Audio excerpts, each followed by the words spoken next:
Namasté.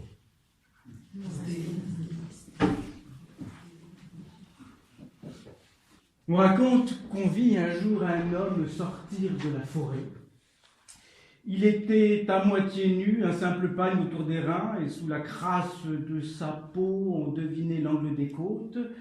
Une chevelure hirsute recouvrait ses maigres épaules, une barbe terreuse, broussailleuse lui tombait jusque sur le ventre.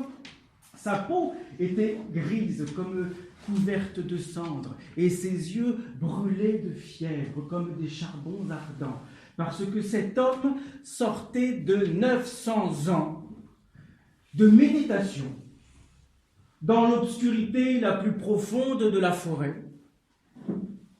Et pour la première fois, il revoyait la lumière du jour. Il s'approcha de la rive d'une rivière où sur la berge était là un enfant qui jouait.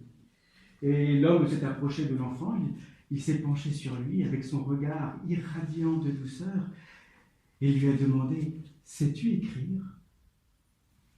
L'enfant a levé le nez, il a vu que des mouches lui dansaient autour. Alors il faut comprendre que là, peut-être celui qui a rencontré la vérité transporte avec lui des parfums de présence menaçante, pour quiconque les respire. Non, dit l'enfant poliment, je ne sais pas pourquoi. Parce que, dit l'homme, j'ai composé un grand poème. Et de quoi parle ton poème ? Il parle de toi. Il parle de tes ancêtres, de comment ils sont nés, de comment ils sont morts. Il parle d'une très grande guerre. J'ai composé ce poème pour inscrire le dharma dans le cœur des hommes. Qu'est-ce que c'est ça, le dharma, demande l'enfant. Le dharma, dit ce vieil homme qui s'appelait Vyasa. Le dharma contient toutes les lois de l'univers. Tout repose sur lui comme les perles sur un fil. L'équilibre suprême. Si l'homme cesse de se conformer au dharma, alors il prépare le monde à la destruction et il se prépare lui-même à la souffrance. L'enfant écoutait. Il demandait quoi? Tu veux inscrire toutes les lois de l'univers dans mon cœur avec ton poème? Oui, il y a ça. C'est une histoire totale. Si tu l'écoutes attentivement, à la fin, tu seras un autre. C'est une histoire qui avive l'intelligence, réveille les sens et aiguise l'esprit. Oui, mais je ne sais pas écrire, dit l'enfant. Et à cet instant-là, on entendit derrière eux le pas énorme et lourd de quelqu'un qui s'approchait, faisant trembler la terre. Il se retourne et il voit là, dans le soleil, l'ombre gigantesque qui se découpe, la silhouette du dieu à tête d'éléphant, Ganesha. J'ai entendu qu'on avait besoin d'un scribe. Et alors là, dans sa robe de soie, son ventre rebondit, ses innombrables colliers autour du cou, ses bagues lourdes au bout des doigts. Son casque d'or, il s'assoit de toute son imposante stature. Il ouvre le grand livre relié de cuir qu'il transportait toujours avec lui. Il arrache sa défense droite, celle qui lui servait toujours pour écrire. Il trempe la pointe dans un encrier et il la pose, voilà, sur la première page blanche. Et il attend. Paix du jour naissant, murmure de la rivière, musique du feuillage au-dessus des têtes, ciel bleu. Et Ganesha qui s'impatientait fait « Alors, dit Vyasa, je suis très embêté parce que je ne sais pas comment commencer mon histoire. Je m'aperçois que quand mon histoire commence, dans le royaume, il n'y a plus que des femmes. Tous les hommes ont disparu. Pourquoi demande l'enfant. Mais parce qu'ils se sont entretués. Le désir a toujours été si puissant de se faire du mal à eux-mêmes. Alors ils se sont entretués et seules les mères, les filles qui ne s'étaient pas mêlées à la bataille ont survécu. Mais qu'y avait-il avant la guerre, demande l'enfant. Ah ben avant la guerre, il y avait une autre guerre. Et avant? Ah ben avant la guerre entre les hommes, il y avait la guerre entre les dieux. Pourquoi, demande l'enfant. Mais parce que les dieux sont comme nous, ils sont mortels. Bon, même s'ils vivent infiniment plus longtemps que nous, ils étaient mortels et ils désiraient tous la liqueur d'immortalité. Oui, alors là, Ganesha intervient, il fait bon, alors là, non, parce que s'il faut remonter à toute l'histoire des guerres terrestres, des guerres célestes, depuis l'origine de l'aube, depuis le début des temps, on n'est pas fini. Je vous rappelle que le repas doit être servi à l'heure. Tu as raison, dit Vyasa. Bon, alors, il n'empêche que je ne sais pas comment commencer mon histoire. Et alors qu'ils étaient là tous les trois, on vit comme un songe arriver dans la brume, comme si elle marchait sur l'eau de la rivière, une belle femme qui s'avançait dans une robe, un sari jaune soyeux. Un parfum de mangue et de miel enveloppait ses gestes doux. Elle pose le pied sur la rive et elle arrive au milieu du cercle. Qui est-ce? Demande Ganesha. C'est ma mère, dit Vyasa. Ta mère va jouer un rôle dans ton poème? Et cette belle femme se penche sur le poète et elle lui dit, toi, mon fils, tu pourrais féconder les princesses qui ont survécu et le monde pourrait renaître. Ah non, dit Ganesha, il ne va quand même pas commencer à coucher avec ces personnages. Mais si. Mais non, il est nauséabond, il pue, il est sale. Mais justement, dit Satyavati, si les princesses supportent son corps terreux, sa barbe qui pue, leurs enfants n'en seront que plus admirables. Qu'on prépare les princesses, qu'on les habille, qu'on les parfume, qu'on les lave.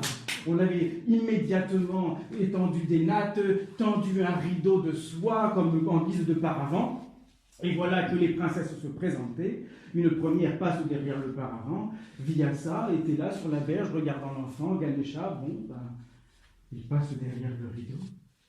Et voit cette belle jeune femme qui, elle, en le voyant... Mais elle savait le métier qu'on attendait d'elle. Et lui aussi, d'ailleurs, il le savait. Elle s'allonge, elle ouvre les jambes. Lui s'allonge sur elle, fait ce qu'il a à faire très rapidement. Et elle le supporte, elle ferme les yeux, et quand il se relève, il lui dit, voilà, un fils te naîtra de moi. Il sera roi, et il s'appellera Dithrarashtra. Et parce que tu as fermé les yeux pour ne pas me voir, pour ne pas voir mon corps terreux, cet enfant sera aveugle. Ah non, dit Satyavati, qui était encore là.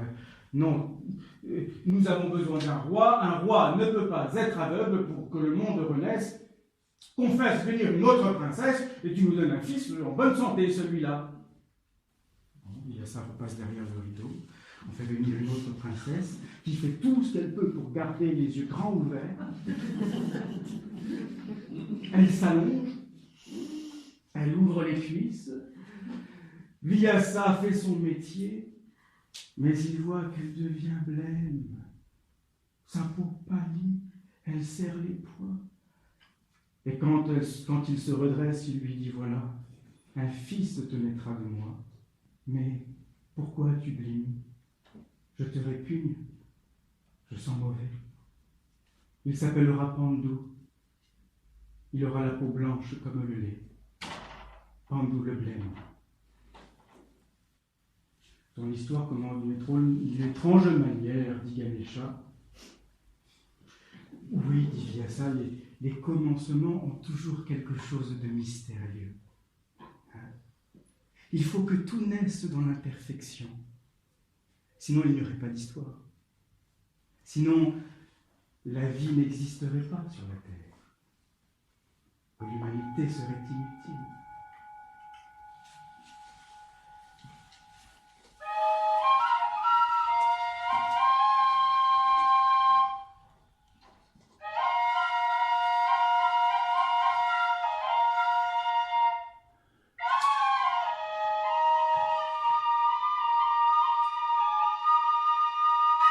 Ganesha, qui ne comprenait pas toujours tout du premier coup, nota scrupuleusement la phrase qu'il venait d'entendre. Il faut que tout naisse dans l'imperfection. Sinon, il n'y aurait pas d'histoire. Sinon, la vie n'existerait pas sur la Terre. Et l'humanité serait inutile. Il relut. Il sourit à ce qu'il venait d'écrire. Et même s'il ne comprenait pas tout, il sentait qu'on était là, dans un territoire profond et mystérieux, et ça lui plaisait beaucoup. Nous pouvons commencer? Oui, dit Vyasa. Commençons.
Il était une fois un roi qui s'appelait Pandu le blême.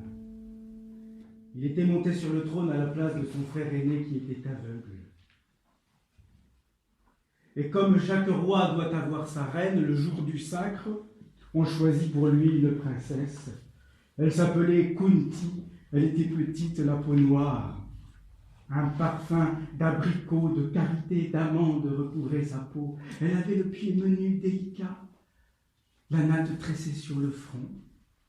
Dès qu'il l'a vue, il l'a aimée. Mais ce qu'il ignorait, c'est que Kunti, depuis l'enfance, elle possédait un secret. Au mot secret, Ganesha se caresse les mains. Elle avait un secret parce que dans son enfance, Kunti, elle avait pris l'habitude d'apporter à boire à manger des fruits juteux, un peu de riz, même un manteau pour s'habiller, un vieil ermite qui s'était retiré du monde pour des exercices spirituels extrêmement ardus auxquels il s'exerçait au fond d'une forêt profonde. Et un jour, pour remercier cette belle enfant, elle avait tout juste 13 ans, il s'est approché d'elle, il a posé sa main sur son front, et son corps fut irradié. Il venait de lui offrir un mantra, une parole magique. Quand elle répéterait ce mantra, en invoquant le nom d'un Dieu puissant, elle pourrait obtenir de ce Dieu tout ce qu'elle demanderait. À 13 ans, on ne sait pas toujours distinguer le vrai du faux du vrai, ce qui est bon, ce qui est mauvais, son désir, celui de son voisin, celui de ses parents, celui du monde tout autour. Par jeu, par bravade, peut-être par goût du défi, pour tester cette vérité, s'étonnant encore de la chaleur qui avait irradié son corps le matin même, alors qu'elle est allongée sur sa misérable couche et qu'elle voit par la fenêtre le soleil au loin qui rougit. Elle dit qu'un enfant me vienne de toi. Alors le soleil qui allait se coucher s'arrête, se redresse et l'inonde de son rayon rouge. Elle s'embrase, elle frémit. Et avant la nuit, elle comprend qu'elle a fait une erreur peut-être. Le soleil disparaît, la nuit passe, les jours, les semaines et les mois, son ventre s'arrondit, qu'elle cache sous de longs voiles, de longs vêtements. Et en grand secret, un matin, suspendue, s'accrochant à la branche d'un palétuvier, elle met au monde son enfant, le fils du soleil, qu'elle dépose tout frais, tout neuf, dans un panier, qu'elle abandonne sur les courants d'une rivière. Et voilà que les courants emportent l'enfant et ses pleurs, et les regrets de sa mère. Kunti reprend sa vie comme si rien ne s'était passé. Et puis les années passent, la guerre, le monde est détruit, et elle rencontre Pandou le roi, son futur mari. Elle ne dit rien de son secret. La noce est belle, la fête joyeuse, on a dressé des festins, on a semé des pétales de rose à travers la ville, dans les bassins. Et puis 3 jours passent, et comme le font la plupart des rois, après 3 jours, il part à la chasse. Pandou s'en va à la chasse, et c'est alors là qu'il est en train de traquer le gibier. Au bout de sa flèche, il aperçoit des oreilles qui bougent derrière de grands roseaux. Il décolle. Et quand il s'approche, il découvre là au milieu des roseaux 2 gazelles ensanglantées. Un couple qui était là en plein travail d'amour. La flèche allait traverser le mâle pour se planter dans le cœur de la femelle. Elle était morte et lui rendait l'âme dans un dernier râle, un dernier souffle. Et quand le roi se penche sur lui, la gazelle lui dit « Je te maudis, parce que tu nous as privés d'amour et que tu n'as pas respecté notre union de bêtes. Tu ne pourras plus jamais embrasser une femme, en tenir une dans tes bras, sous peine de mourir à l'instant même de son plaisir. »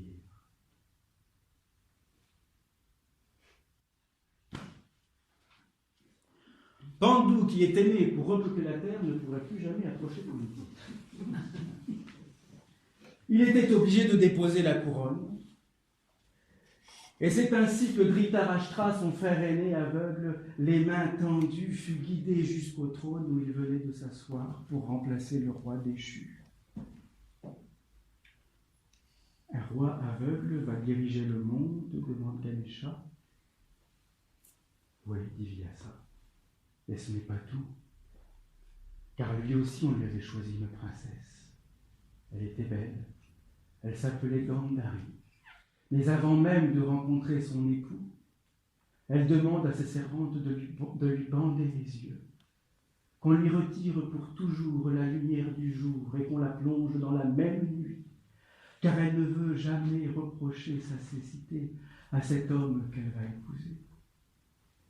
Elle l'aimera, le connaîtra, mais elle ne le verra jamais. Un roi et une reine aveugles sont montés sur le trône du monde. Oui, il vient ça. Kunti et Pandu, s'ils avaient déposé leur couronne, ils s'étaient retirés, puisqu'on n'attendait plus rien d'eux, pour vivre simple et humble dans une grotte des hautes montagnes enneigées, dans l'Himalaya. Ils étaient là, ils étaient seuls, ils se réchauffaient, ils mangeaient simplement, ils ne désiraient rien d'autre que d'être ensemble, et pourtant ils n'étaient pas heureux, car chaque jour Kunti voyait les yeux rougis de larmes d'avoir trop pleuré pendant la nuit de Pandu, son époux. Alors elle lui dit, « Je sais ce qui t'obscurcit l'esprit. Tu voulais que des enfants nous viennent. Alors je vais te dire un secret. » Et Kunti révèle à Pandu son secret, l'histoire du brahmane, de l'ermite et du mantra. Mais elle ne dit rien de l'enfant du soleil caché, abandonné sur la rivière. Ça, chaque femme a son secret. Hein. Oh oui, dit Pandu, dis-là ta parole magique. Oh oui, qu'un fils nous vienne. Et Kunti prononce le nom d'un Dieu puissant. Et puis, poussée, encouragée par Pandu, elle en prononce un autre, et un autre, et un autre. Et voilà que dans cette grotte, 5 fils leur naissent. Le premier s'appelle Yudhishthira, né pour être roi. Le deuxième s'appelle Arjuna, guerrier, né pour vaincre et remporter la grande guerre qui détruira le monde. Car tout doit être détruit, surtout pour qu'une forme nouvelle apparaisse. Et puis, des enfants, tous fils de Dieu puissants. Ils étaient 5. On les appellerait les Pandavas, les fils de Pandu. Ils étaient comme les 5 doigts de la main, unis, 5, mais unis comme un seul homme. Ils étaient comme les 5 sens du corps humain.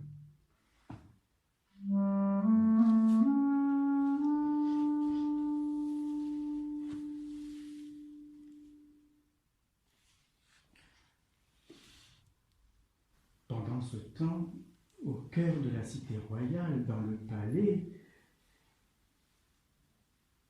Dhritarashtra, le roi aveugle, et Gandhari, son épouse, eux aussi attendaient des enfants, mais cela ne venait pas. Malédiction sur la famille, vous allez me dire. Mais non, mais c'est qu'en fait, si.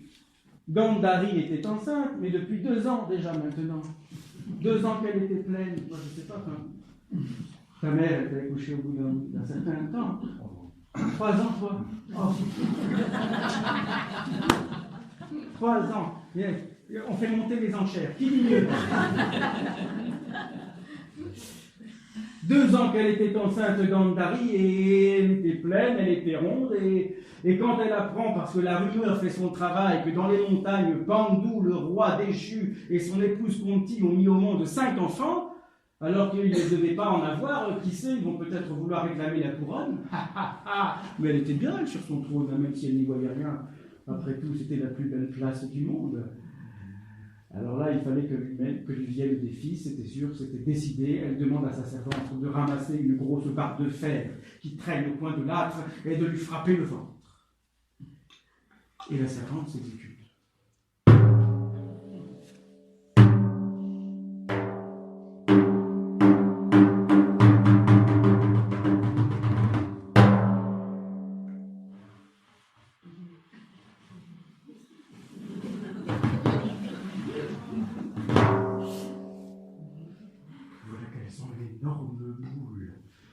Entre ses cuisses et qui roule dans un coin de la pièce.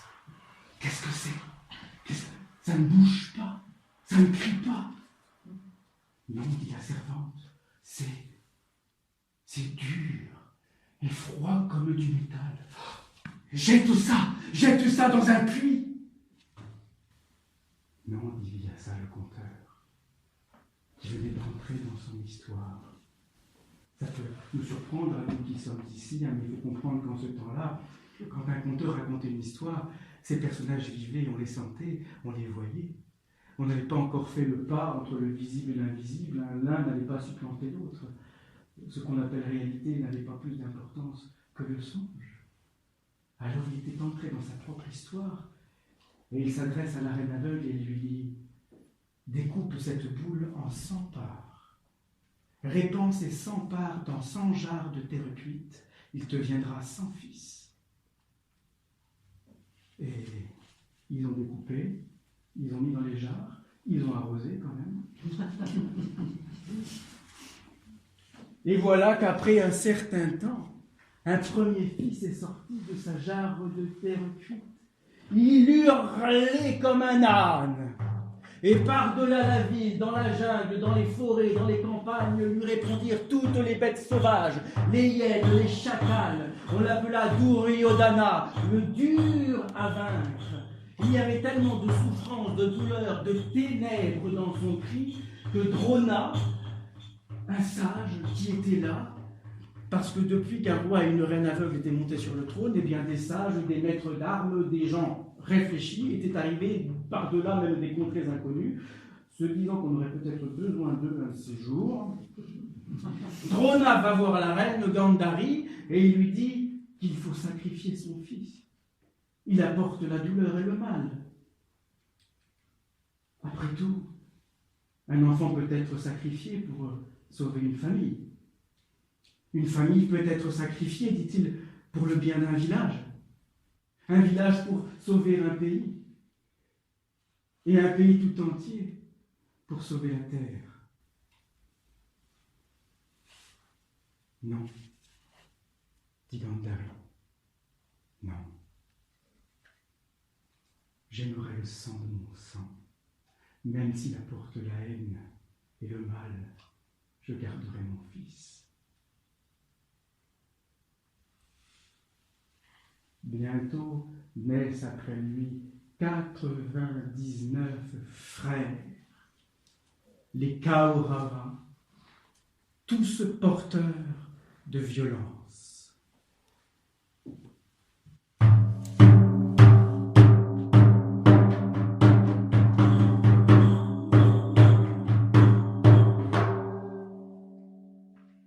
Le même jour, au sommet des montagnes enneigées, Pandou, le roi blême, venait de rendre l'âme.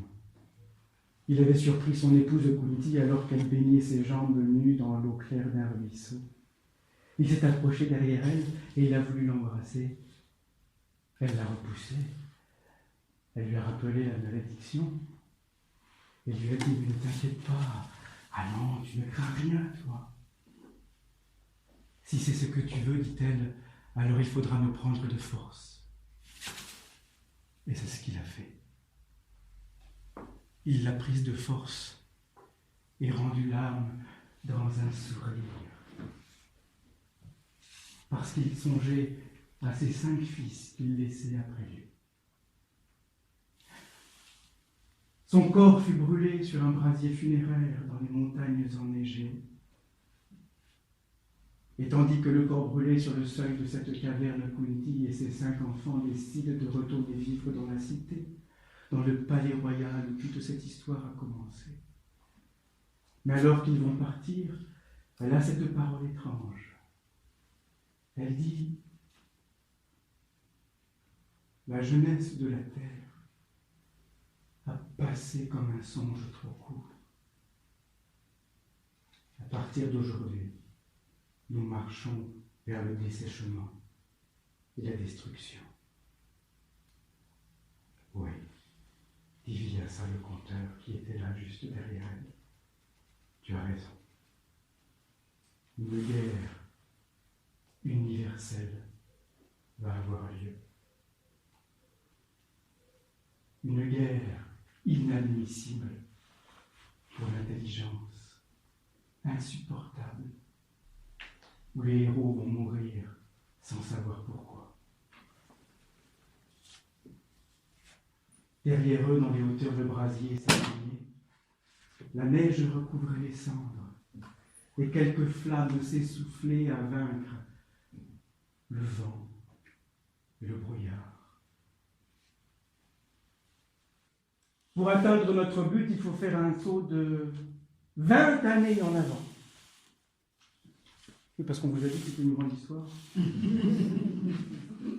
20 années en avant, 20 années pendant lesquelles les Pandavas, les 5 fils de Pandu, et les Kauravas vivent ensemble dans le grand palais royal, où ils sont revenus. Ils ont donc des maîtres d'armes, des professeurs qui viennent leur apprendre à monter sur le char, à diriger le cheval, à tenir l'arc, la flèche, la lance, le sabre, l'épée, à se battre, à penser aussi, quand même. 20 années passent, chaque jour ce ne sont que brimades, provocations, défis entre les Pandavas et les Kauravas. C'est bien simple, Arjuna, le grand guerrier, était un rival pour Duryodhana, le ténébreux, le dur à vaincre. Oui, parce qu'Arjuna, personne ne pouvait le battre. Alors lui, personne ne pouvait le vaincre. Duryodhana voyait un rival sur le champ de bataille, mais il voyait en Yudhishthira, l'aîné des Pandavas, un rival sur le trône. Car il pourrait très bien, lui aussi, un jour réclamer la couronne et vouloir prendre sa place. Il prenait goût à diriger Duryodhana, parce que son père, le roi aveugle, se soumettait à tous ses caprices. Il faisait tout ce qu'il voulait.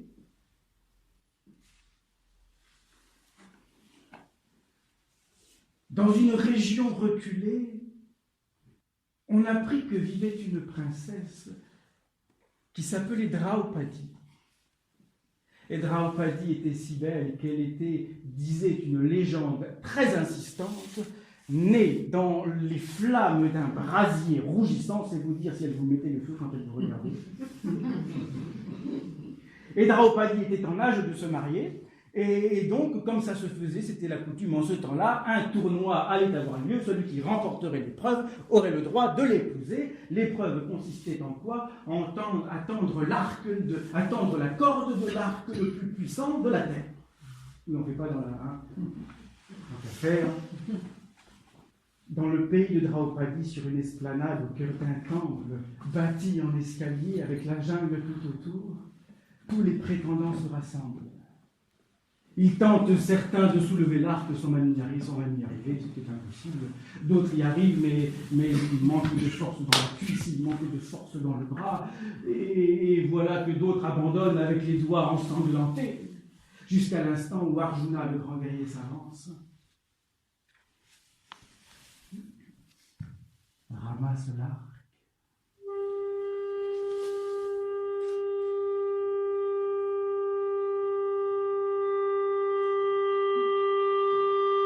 C'était merveilleux parce que tout l'effort qu'il faisait allait exactement au bon endroit. Pas la moindre tension dans le front, dans le visage, dans le pied. Tout l'effort dont il avait besoin pour cet exploit, il était là, dans un geste d'une pureté totale. On voyait l'arc ployé sous la tension maximum de cette corde, et quand il est arrivé au bout, boum! Cet instrument improvisé a lâché une vibration sonore si puissante que dans un vent de poussière, les saris, les tuniques se sont soulevés, l'eau des bassins s'est renversée, même les arbres dans la jungle autour se sont pliés dans le vol des oiseaux qui s'envolaient par milliers. Silence. Et puis c'est soudain une salve d'applaudissements devant le guerrier qui tend l'arc victorieux au-dessus de sa tête. Arjuna allait épouser Draupadi.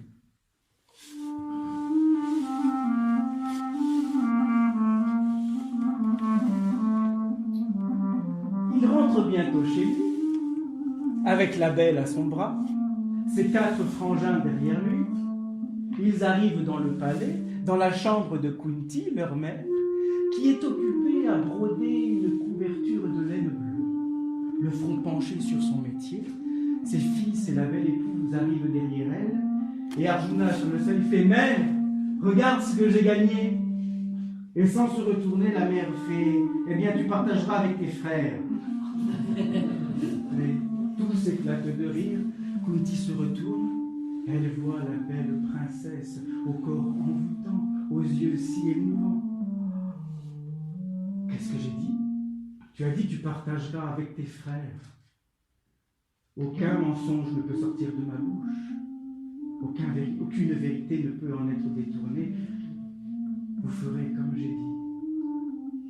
Mais elle va semer la discorde, dit un des frères qui était là et qui avait en fait le cœur qui bondissait de joie déjà. Vous devrez la rendre heureuse. Ce sera votre plus grande tâche et peut-être la plus difficile. Qu'elle soit la cible et la source de toute votre attention. Et Draupadi, qui souriait déjà à l'avenir qui se dessinait devant elle avec les 5 gaillards qui l'entouraient, vit le regard de Kunti se tourner vers elle et qui lui disait « Tu devras toujours les rendre heureux. Ce sera ta plus grande tâche, peut-être la plus difficile. Chaque semaine, à tour de rôle, qu'il soit la cible et la source de toute ton attention. » Ce soir-là, ils se sont tous les 5 Pandavas, comme les 5 doigts de la main, endormis côte à côte comme leur habitude sur la natte. Kunti, leur mère, s'est couchée en travers à leur tête, et Draupadi, leur jeune épouse, en travers à leurs pieds. S'ils étaient les 5 doigts de la main, elle était la paume qui les unit. S'ils étaient les 5 sens du corps humain, elle était l'amour qui naît de leur harmonie. Elle était la perfection de la terre. Et ils s'endormirent tous ensemble sous les étoiles, bercés par les crayons de nuit.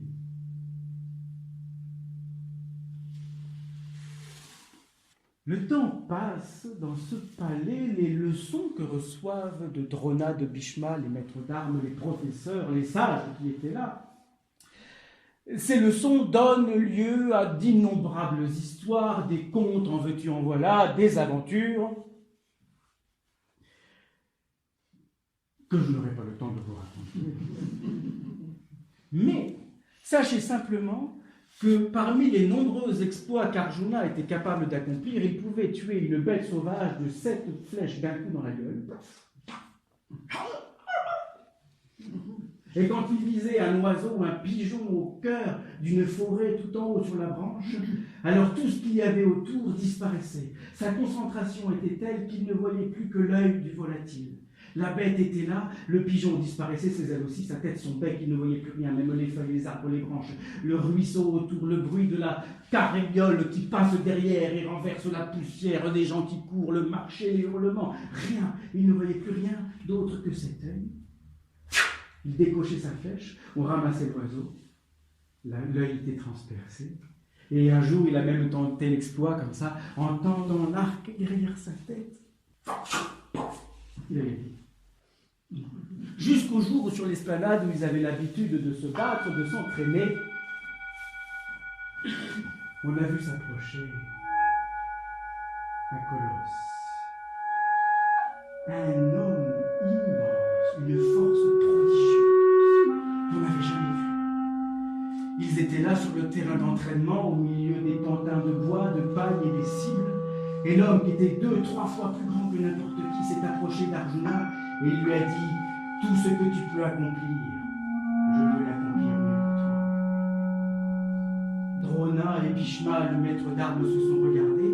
Un défi planait dans l'air, peut-être même une menace était là au-dessus de la famille. Et sans rien demander à personne, l'inconnu a ramassé l'arc d'Arjuna qui était à ses pieds. Il l'a tendu derrière sa tête. Mais ses yeux n'ont pas quitté le bassin qui était là parce qu'il s'apprêtait à viser à l'envers, dans le reflet de l'eau. Un oiseau a traversé le ciel, tchaf, la flèche est partie, et sans même se retourner, l'homme a dit « Je l'ai touché à l'œil gauche ».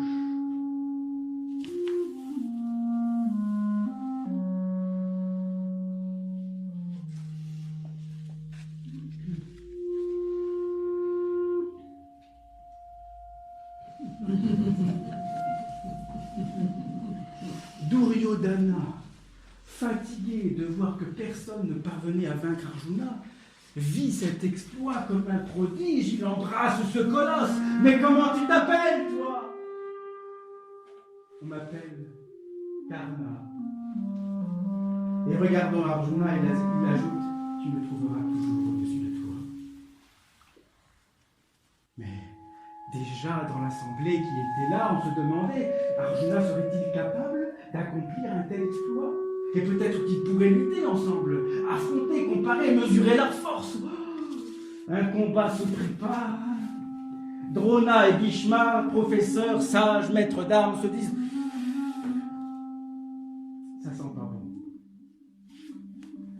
Drona fait un pas en avant et pour tenter d'éviter cet assaut, il demande « Karna, Arjuna est un prince. Il ne peut se battre qu'avec quelqu'un du même rang que lui. Es-tu prince? Qui sont ton père et ta mère? » Humilié par cette question, le colosse baisse les yeux, baisse le front. Il m'appelle Karna, le fils du cocher. Je suis le fils d'un cocher parce qu'un cocher m'a trouvé. Je ne connais pas mon père et ma mère. Peu importe, dit Duryodhana, s'il faut être roi pour se battre, eh bien moi je vais te faire roi. Allez, Karna, mets-toi à genoux, voilà, je vais te sacrer, je te nomme roi du pays d'Anga, je te donne la terre du pays d'Anga. Mais tu vas me demander quelque chose en échange? Mais non, vas-y, allez. Mais il ne faut quand même pas sacrer un cocher pour à genoux.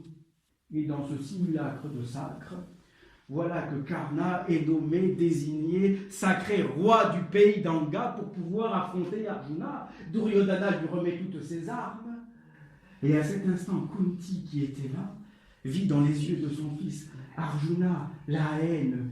Et elle vit autant de haine dans le regard de Karna. Elle vit que ces deux-là étaient prêts à s'entretuer. Elle perdit le souffle, elle chancela, elle suffoqua, elle s'évanouit. Elle venait de perdre connaissance. Et tandis qu'on emportait son corps, les Pandavas, tous les 5, riaient de ce cocher qu'on allait mettre sur un trône. Alors Duryodhana, frappant sa poitrine et se mettant en colère, bavant de rage, dit « Qui êtes-vous, vous, les Pandavas, pour rire et vous moquer de sa naissance? Une naissance, savez-vous ce que c'est? Une naissance, c'est une source obscure. Qui peut dire qu'il sait quel courant il charrie au plus profond de lui-même? » Je regarde Karna et je vois que je ne me trompe pas. Tout ce que je te demande en échange, c'est ton amitié. Et d'ailleurs, je vois une force, un mystère en toi. Et je sais que le soleil derrière toi me donne raison. Et le ciel rougissait derrière Karna. Rougissait, s'embrasait, embrasait le corps du colosse. Et voilà que bientôt ils étaient tous plongés dans les brumes bleues de la nuit.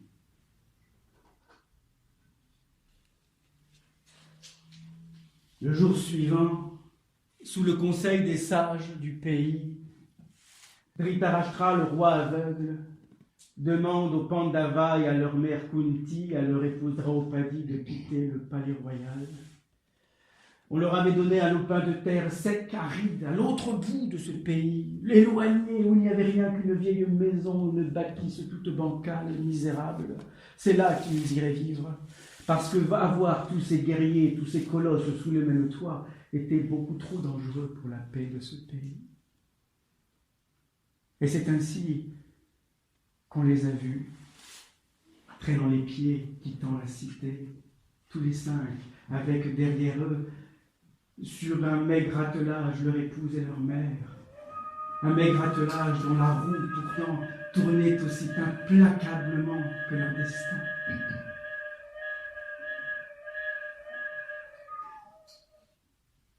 Ganesha suspendit sa défense au-dessus de la page. Et l'enfant dit « J'ai faim ». Et l'éléphant dit « Moi aussi. Et via ça, le conteur ajouta « Oh, il y a tellement longtemps que je n'ai pas mangé. » Alors ils se sont levés tous les trois, et ils sont partis pour rejoindre les fumées délicates d'un merveilleux festin.